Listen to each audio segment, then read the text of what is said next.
Hello dear students, कैसे हैं आप लोग। मैं सौरभ खरकवाल आप लोगों का हमारे इस यूट्यूब चैनल में बहुत बहुत स्वागत करता हूं। क्लास 12th के स्टूडेंट के लिए मैंने पूरी कंप्लीट फिजिक्स स्टार्ट की हुई है और हमारा पहला चैप्टर चल रहा है इलेक्ट्रिक चार्ज एंड फील्ड। तो हम लोगों ने इलेक्ट्रिक फील्ड तक पढ़ लिया था। Electric field due to a point charge पढ़ा था, उसके न्यूमेरिकल किए थे लास्ट लेक्चर में। अगर आप लोगों ने इससे पहले की वीडियोज़ नहीं देखी है तो आप लोगों से एक रिक्वेस्ट है कि इलेक्ट्रिक चार्ज से रिलेटेड, इलेक्ट्रिक फोर्स से रिलेटेड, इलेक्ट्रिक फील्ड से रिलेटेड पूरी एक मैंने प्लेलिस्ट बनाई है chapter number 1 electric charge and field करके। आप लोग जाइए उधर पे, सारे स्टार्टिंग से सीक्वेंस में सारे के सारे लेक्चर देखिए तो चीज़ें आप लोगों को समझ में आ जाएंगी। बाकी जो लोग रेगुलर स्टूडेंट्स हैं तो हम लोग टॉपिक को स्टार्ट करते हैं। हाँ, जो लोग नए हैं एक चीज़ और बताना चाहूँगा कि ये जो मेरा कॉन्टैक्ट नंबर है, आप मुझे मैसेज करिए, मैं आप लोगों को हमारे ग्रुप से कनेक्ट कर दूंगा जहाँ पे आप लोगों को रेगुलर वीडियोज़ के साथ साथ ऑफलाइन नोट्स प्रोवाइड करूँगा मैं, और टाइम टाइम पे आने वाले आप लोगों का टेस्ट भी लूँगा मैं, ठीक है। और हमारी वैसे रेगुलर वीडियोस 6 बजे आती हैं शाम को, अगर नहीं आ पाई तो उस दिन आएगी ज़रूर, तो मैं ग्रुप में डाल देता हूँ जिस टाइम पे भी मैं पब्लिक करता हूँ उसको, तो ठीक है। तो लास्ट लेक्चर में electric field due to a point charge हमने पढ़ लिया था, इसके कुछ न्यूमेरिकल्स कर लिए थे। अब जो एक टॉपिक बचा electric field due to a system of charges, मतलब अगर आपके पास बहुत सारे चार्जेस हैं, एक चार्ज की वजह से इलेक्ट्रिक फील्ड निकालना मैंने आपको बता दिया कि मान लो ये आपके पास एक चार्ज है कोई प्लस क्यू, हाँ, इस प्लस क्यू चार्ज से आर डिस्टेंस दूर इस पी पॉइंट पे अगर आपसे मैं बोलूं कि इलेक्ट्रिक फील्ड कितना होगा तो इसका फॉर्मूला होता है E = 1/4 पाई एप्सिलॉन नॉट। जिस चार्ज से पता करना है, प्लस क्यू चार्ज से पता करना है तो इस चार्ज का मैग्नीट्यूड अपॉन क्यू से पी तक की डिस्टेंस कितनी है, आर, इसका स्क्वायर। तो ये हम लोगों ने कल पढ़ा था कि किसी भी पॉइंट चार्ज से आर डिस्टेंस दूर इलेक्ट्रिक फील्ड कितना होगा। अब इसी पॉइंट पे आपने इलेक्ट्रिक फील्ड पता करना है, लेकिन आपके पास बहुत सारे चार्जेस हैं, Q1 चार्ज है, Q2 चार्ज है, ऐसे सो ऑन Qn चार्ज है। तो इसकी वजह से भी होगा इलेक्ट्रिक फील्ड, इसकी वजह से भी होगा, इसकी वजह से भी होगा। तो इसी को बोलते हैं हम लोग principle of superposition of electric field, या फिर electric field due to a system of charges, ठीक है ना। तो ये हम लोग अभी पढ़ने वाले हैं, तो बढ़ते हैं फिर आगे। हाँ, तो electric field due to a system of charges हम लोग समझने जा रहे हैं, तो उसको थोड़ा सा समझाऊं मैं आप लोगों को, हल्का सा एक, मतलब इन शॉर्ट, अगर इन ब्रीफ आप लोगों को चीज़ें समझाने की कोशिश करूं तो मान लो मेरे पास एक यहाँ पे, ठीक है, ये पी पॉइंट पे एक टेस्ट चार्ज है। टेस्ट चार्ज मतलब जिसके ऊपर हम लोग टेस्ट करेंगे प्लस क्यू नॉट। अब इस पी पॉइंट पे मैंने इलेक्ट्रिक फील्ड पता करना है, लेकिन किसकी वजह से पता करना है, बहुत सारे चार्जेस की वजह से। मान लो एक प्लस Q1 चार्ज है, इसकी वजह से अगर पी पे इलेक्ट्रिक फील्ड पता करना है तो देखो ये प्लस प्लस को कहाँ को रिपल करेगा, यहाँ को, इस डायरेक्शन में। तो ऑब्वियस है इसकी वजह से जो इलेक्ट्रिक फील्ड आएगा इस डायरेक्शन में आएगा। Q1 की वजह से है तो इसको E1 वेक्टर लिखेंगे। ऐसे ही आपके पास एक और चार्ज है, मान लो Q2 चार्ज है यहाँ पे, प्लस Q2 चार्ज, ठीक है। तो ये जो प्लस है इस प्लस को क्या करेगा, रिपल करेगा। तो इस Q2 की वजह से इस पी पॉइंट पे जो इलेक्ट्रिक फील्ड है इधर को आएगा, E2 वेक्टर। ऐसे ही आपके पास सो ऑन बहुत सारे Q1, Q2, Q3, Q4, Q5, Q6, Q7, समझ में आ रहा है ना। ऐसे करके एक लास्ट चार्ज Qn चार्ज है। हाँ, तो इस प्लस Qn चार्ज की वजह से अगर आपने इलेक्ट्रिक फील्ड देखना है तो ये प्लस इस प्लस को कहाँ को रिपल करेगा, इस डायरेक्शन में रिपल करेगा। तो इसकी वजह से जो इलेक्ट्रिक फील्ड आएगा वो क्या आएगा, En वेक्टर आएगा, ठीक है। Q1 की वजह से E1 आया, Q2 की वजह से E2, Q3 की वजह से E3, सो ऑन Qn की वजह से En। तो अगर मैं आपसे बोलूँ कि टोटल इलेक्ट्रिक फील्ड कितना होगा, टोटल इलेक्ट्रिक फील्ड कितना होगा इस पी पॉइंट पे, तो इस पी पॉइंट पे जो टोटल इलेक्ट्रिक फील्ड होगा वो होगा आपका E1 plus E2 plus E3 plus so on कहाँ तक, En वेक्टर। समझ में आ गया ना। अब इलेक्ट्रिक फील्ड वेक्टर क्वांटिटी है तो इसको ऐसे वेक्टर फॉर्म पर लिख सकते हैं, तो इसको इक्वेशन नंबर x कह देते हैं। यही principal of superposition of electric field है। अगर आपको किसी भी पॉइंट पे बहुत सारे पॉइंट चार्जेस की वजह से इलेक्ट्रिक फील्ड पता करना है तो आप क्या करोगे, हर इंडिविजुअल चार्ज का जो इलेक्ट्रिक फील्ड है उनका वेक्टर सम कर दोगे तो आपका टोटल इलेक्ट्रिक फील्ड पता चल जाएगा, ठीक है ना। तो मैं लिखूंगा कि let us suppose we have any test charge plus Q0 at point P, and यहाँ पर को हमारे पास बहुत सारे we have multiple point charges plus Q1 plus Q2 so on plus Qn।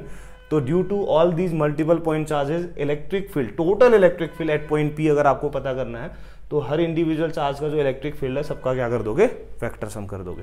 तो उसको इक्वेशन x बोला है, ठीक है ना बच्चों। तो अब देखो फिर, हाँ, तो इस वाले हिस्से को अभी मैं मिटा देता हूँ इसको, ठीक है। इतना क्लियर हो गया ना आप लोगों को? यहाँ तक अगर आप लोगों को कोई डाउट नहीं है ना तो चीज़ें आप लोगों को एकदम क्लियर होगी। वैसे मैंने principal of superposition of force बताया था, जिन्होंने वो टॉपिक देखा होगा तो ये ज़्यादा सही से समझ में आएगा, ठीक है ना। तो सबसे पहले क्या करते हैं हम लोग, लिख लेते हैं फिर ये इक्वेशन कि जो टोटल इलेक्ट्रिक फील्ड होगा आपका E, वो कैसे निकलेगा, हर इंडिविजुअल चार्ज के जो इलेक्ट्रिक फील्ड है सबका वेक्टर सम करोगे, E1 वेक्टर प्लस कितना E2 vector plus E3 vector, E4, E5, E6 so on करके बढ़ते बढ़ते बढ़ते प्लस En वेक्टर, ठीक है। इसको इक्वेशन नंबर x कह देते हैं। अब ये इलेक्ट्रिक फील्ड की वैल्यूज़ क्या होगी, इनको देखने के लिए एक डायग्राम बना लेते हैं। देखो अगर थोड़ा टेढ़ा वेढ़ा होगा तो आप लोग थोड़ा एडजस्ट कर लेना, हाँ। तो एक कार्टेशियन कोऑर्डिनेट सिस्टम बनाते हैं सबसे पहले, चलो स्केल ही ले लेते हैं, ठीक है। तो एक बना लेते हैं कार्टेशियन कोऑर्डिनेट सिस्टम,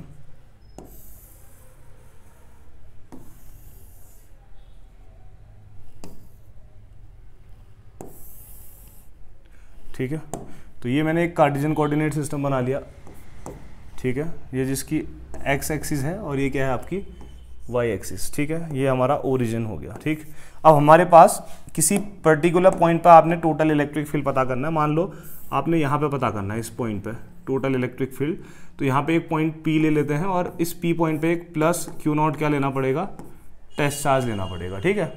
तो Q0 टेस्ट चार्ज लिया है, तो इस Q0 टेस्ट चार्ज की ओरिजिन से जो पोजीशन है इसको हम ले लेते हैं, मान लो बच्चों R0 ले लेते हैं। क्या ले लेते हैं, Q0 है ना, Q0 टेस्ट चार्ज है तो इसकी ओरिजिन से जो पोजीशन है R0 वेक्टर ले लेते हैं, ठीक है। तो यहाँ पे इलेक्ट्रिक फील्ड पता करना है किसकी वजह से, Q1 की वजह से, Q2 की वजह से, Q3 की वजह से। तो 2-3 चार्ज दिखा देते हैं। तो मान लो हमारा जो Q1 टेस्ट चार्ज है वो यहाँ पे है, यहाँ पे जो हमारा पॉइंट चार्ज है प्लस Q1 है। तो इसकी वजह से अगर P पे इलेक्ट्रिक फील्ड पता करना है तो देखो प्लस प्लस को क्या करेगा, रिपल। तो इसकी वजह से जो इलेक्ट्रिक फील्ड आएगा यहाँ को आएगा, ठीक है। इसको बोल देंगे E1 वेक्टर, समझ में आया ना, Q1 की वजह से। तो इस Q1 का भी तो कुछ पोजीशन वेक्टर होगा ना, तो इस Q1 का ओरिजिन से जो पोजीशन वेक्टर है R1 वेक्टर ले लेते हैं, ठीक है। कोई दिक्कत तो नहीं है ना। ऐसे ही आपके पास एक और चार्ज होगा बच्चों, चलो वो ले लेते हैं। कौन सा चार्ज मैंने बोला, Q2 चार्ज, यहाँ पे ले लेते हैं कहीं पे। तो यहाँ पे मेरे पास एक चार्ज है आपका प्लस Q2, तो इस Q2 का भी तो कुछ पोजीशन वेक्टर होगा। तो इस Q2 का जो पोजीशन वेक्टर है ओरिजिन से, इसको ले लेते हैं R2 वेक्टर, ठीक है। कोई दिक्कत तो नहीं। अब खुद देखो कि ये जो Q2 का प्लस है, प्लस Q0 को कहाँ को रिपल करेगा, इस डायरेक्शन में ना। तो कहीं ना कहीं Q2 की वजह से इस प्लस Q0 पे एक रिपल्सन का फोर्स देखने को मिलेगा इस डायरेक्शन में, क्योंकि ये इसको इधर को रिपल करेगा। तो इसकी वजह से जो इलेक्ट्रिक फील्ड आएगा यहाँ को आएगा, और ये हो जाएगा आपका E2, ये हो जाएगा आपका क्या, E2 वेक्टर, ठीक है। 2 ही पॉइंट चार्ज दिखाए, अगर तीसरा होता उसकी वजह से भी होता, चौथा होता उसकी वजह से भी होता। मैं 2 के लिए दिखा रहा हूँ, सिमिलरली करके Qn तक जा सकते हैं, ठीक है ना। तो इसकी वजह से यहाँ को आया और इसकी वजह से यहाँ को आया। तो आपसे अगर कोई पूछ दे कि रिजल्टेंट इलेक्ट्रिक फील्ड कहाँ को आएगा, आप बोलोगे इनसे बनने वाले पैरेललोग्राम के डायगोनल के अलोंग होगा। अगर मैं आपसे पूछूंगा इन दोनों का रिजल्टेंट कहाँ को आएगा, तो आप बोलोगे इन दोनों का जो रिजल्टेंट है वो इधर को आएगा, अगर 2 ही होते तो। समझ में आया ना। अब कुछ चीज़ें मैं आप लोगों को बता रहा हूँ, ध्यान से सुनना। हाँ बच्चों देखो ना, Q1 से Q0 जो आपका चार्ज है ना, ये आपका जो पॉइंट चार्ज है वो Q0 है, हाँ ये वाला, ठीक है। तो अगर मैं आपसे पूछूं कि Q1 से Q0 तक की जो डिस्टेंस है वो कितनी होगी, सीधी सी बात है, Q1 से Q0 तक की तो ये R होगी, 1 से 0 तक की है तो R10 वेक्टर होगी, ठीक है, चलेगा। ऐसे मैं आपसे बोलूँ Q2 से Q0 तक की जो डिस्टेंस है ये कितनी होगी, 2 से 0 तक की ना, तो इसको लिख दोगे आप R20 वेक्टर, डायरेक्शन इधर को दिखा दी, ठीक है। तो 1 से 0 तक, Q1 से Q0 तक R10, इसको R20 ले लिया, चलेगा ना। अब मेरे को E1 E2 ये सब निकालना है, ठीक है। अब मैं आप लोगों को ऑलरेडी बता चुका हूँ, कलर चेंज कर लेते हैं थोड़ा। क्या बताया मैंने, सिंस, ध्यान सुनना, इलेक्ट्रिक फील्ड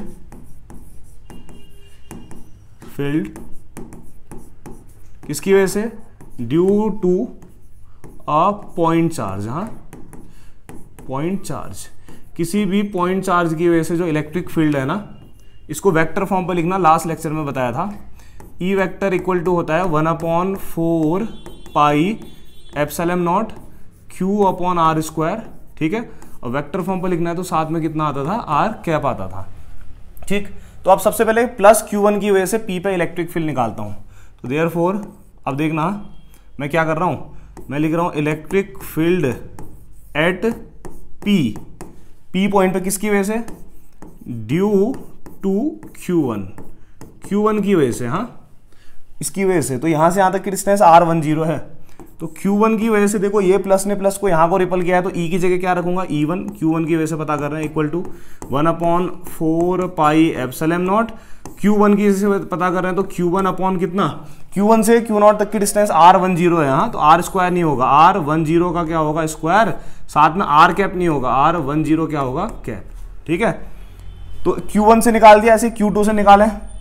अब ऐसे Q2 से क्या आएगा, इलेक्ट्रिक फील्ड एट P किसकी वजह से, ड्यू टू Q2 की वजह से, हाँ तो Q2 की वजह से कितना आ जाएगा, देखो ये इसने इसको यहाँ को रिपल किया E2 से, तो E1 के बदले Q2 के लिए E2 आ जाएगा, इक्वल टू देखो क्या होगा pattern, 1/4 pi epsilon naught, Q1 के बदले Q2, R10 है तो अब Q2 के लिए कितना हो जाएगा, R20 हो जाएगा, ठीक है। तो R20 का स्क्वायर साथ में R20 क्या आ जाएगा कैप।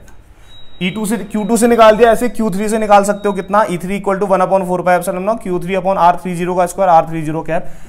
तो Q3 से निकाल सकते हो Q4 से, तो ऐसे ही करके Q3 से निकाल सकते हो Q4, Q5, Q6 so on. अब ऐसे ही इलेक्ट्रिक फील्ड एट P किसकी वजह से निकाल रहा हूं मैं, सीधे ड्यू टू Qn की वजह से निकाल रहा हूं, लास्ट वाला चार्ज, ठीक है, दिखाया नहीं है इसमें, कितना आएगा खुद ही बताओ। 2 वाले के लिए E2 आता है तो ये कितना आ जाएगा, En वेक्टर इक्वल टू आ जाएगा 1/4 पाई एप्सिलॉन नॉट, ठीक है। Qn के लिए निकाल रहे हैं तो Q2 के बदले Qn आ जाएगा, और Q2 के लिए R20 का स्क्वायर था तो Qn के लिए कितना हो जाएगा, Rn0 का स्क्वायर हो जाएगा, और साथ में कितना आ जाएगा, Rn0 कैप। समझ में आ गया ना। तो देखो आपने E1 निकाल दिया, E2 निकाल दिया, En निकाल दिया, तो using all values of E1, E2, En कहां, इन इक्वेशन X। तो रख लेता हूं, फिर लिखता हूं यूजिंग ऑल वैल्यूज ऑफ किस किस की मैंने बोला, Q1, Q2 सो ऑन किसकी, Qn कहां, in equation number X। Equation X में सारी वैल्यू रख देते हैं, तो मैं इसको मिटा देता हूं क्योंकि मुझे तो वैल्यूज पता है क्या क्या है करके, ठीक है। तो आप लोग कुछ सेकंड पीछे चले जाना तो पता चल जाएगा आपको भी क्या क्या है।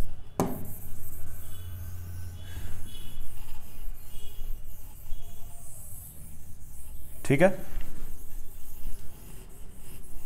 बच्चों, अब आप लोगों का मैं कुछ टाइम बाद टेस्ट लूंगा, मैं जो आप लोगों का ग्रुप बनाया है उधर पे, ठीक है। एक क्वेश्चन पेपर दूंगा, आप लोगों ने मुझे उसको सॉल्व करके उसका आंसर भेजना है ईमानदारी से, बिना चीटिंग किए हुए, ठीक है।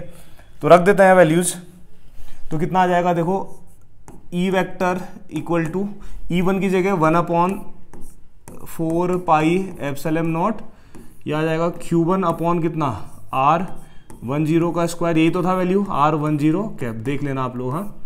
फिर प्लस E2 की जगह कितना आ जाएगा, वही 1/4 pi epsilon not, Q2 upon कितना, R20 का स्क्वायर, R20 कैप, ठीक है।